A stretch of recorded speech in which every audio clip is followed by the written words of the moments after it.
भाई अब तस्वीर बिल्कुल साफ होती जा रही है। आईपीएल में नहीं खेल पाएंगे तो पाकिस्तान सुपर लीग का रास्ता खुल चुका है और यही वजह है कि इस वक्त बांग्लादेशी क्रिकेटर्स को लेकर एक नई बहस शुरू हो गई है। दरअसल मामला सिर्फ इतना नहीं है कि कौन किस लीग में खेलेगा, मामला यह है कि आईपीएल से बाहर होने के बाद बांग्लादेशी खिलाड़ी अब पीएसएल की ओर झुक रहे हैं और इसकी शुरुआत हो चुकी है। सबसे बड़ा नाम मुस्तफिजुर रहमान, जिस खिलाड़ी को इंडियन प्रीमियर लीग की नीलामी में कोलकाता नाइट राइडर्स ने 9 करोड़ 20 लाख रुपए में खरीदा था, आज वही खिलाड़ी आईपीएल से बाहर है और अब पाकिस्तान सुपर लीग के लिए रजिस्ट्रेशन कर चुका है। अब जरा पूरे घटनाक्रम को सिलसिलेवार समझिए। आईपीएल ऑक्शन के बाद जब केकेआर ने मुस्तफिजुर रहमान को टीम में शामिल किया तब किसी को अंदाजा नहीं था कि मामला यहां तक पहुंच जाए, लेकिन देश के भीतर हालात बदले और उसके बाद board of control for cricket in India ने साफ तौर पर केकेआर को यह निर्देश दिया कि मुस्तफिजुर रहमान को स्क्वाड से रिलीज किया जाए। केकेआर ने बीसीसीआई के निर्देश का पालन किया, ना कोई बहस ना कोई टालमटोल, मुस्तफिजुर को टीम से बाहर कर दिया गया। यहीं से शुरू हुआ असली तूफान। इस फैसले के बाद क्रिकेट जगत में हलचल मच गई।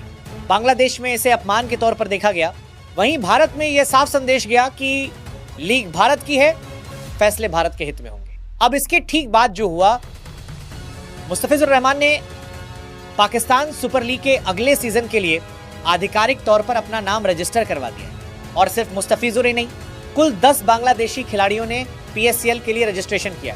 ध्यान देने वाली बात यह है कि पीएसएल के लिए रजिस्ट्रेशन की आखिरी तारीख 20 जनवरी तय की गई है और उससे पहले ही बांग्लादेश के कई बड़े नाम इस लिस्ट में शामिल हो चुके हैं।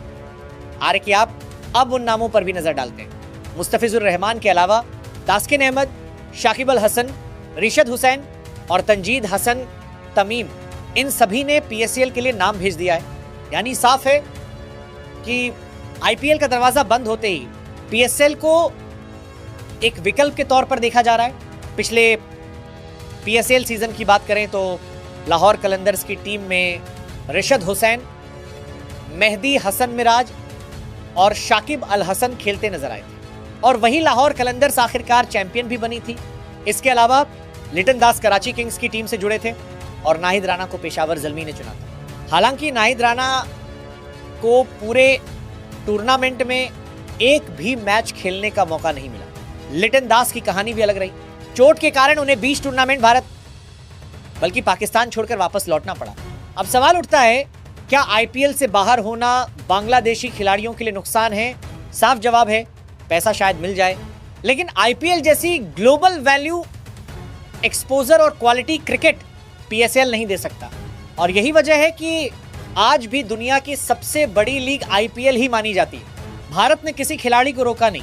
भारत ने सिर्फ यह कहा कि परिस्थितियां अगर देश के खिलाफ जाती हैं तो फैसले देश के हित में लिए जाएंगे और यही हुआ। अब बांग्लादेशी खिलाड़ी पीएसएल में खेले या किसी और लीग में, ये उनका व्यक्तिगत फैसला है, लेकिन यह भी उतना ही सच है कि आईपीएल से बाहर होना किसी भी खिलाड़ी के करियर पर असर डालता है। आज मुस्तफिजुर पीएसएल में जा रहे हैं, कल कोई और जाएगा, लेकिन आईपीएल की चमक, आईपीएल की ब्रांड वैल्यू और आईपीएल का स्तर वो कहीं और नहीं मिलेगा। यही वजह है कि आईपीएल से बाहर होना सिर्फ एक कॉन्ट्रैक्ट का नुकसान नहीं, बल्कि एक बड़े मंच से दूर होना है। अब देखना यह होगा कि पीएसएल में ये बांग्लादेशी खिलाड़ी क्या करते हैं, कितना प्रभाव छोड़ते हैं और आगे उनके करियर की दिशा किस ओर जाती है। आपका क्या मानना है? क्या आईपीएल से बाहर होकर पीएसएल खेलना सही फैसला है या ये मजबूरी का रास्ता है? अपनी राय जरूर बताइए। क्रिकेट जगत की ताज़ा खबरों से अपडेट रहने के लिए गेम व्यू चैनल को सब्सक्राइब करें और अगर आपको वीडियो पसंद आया तो लाइक करें।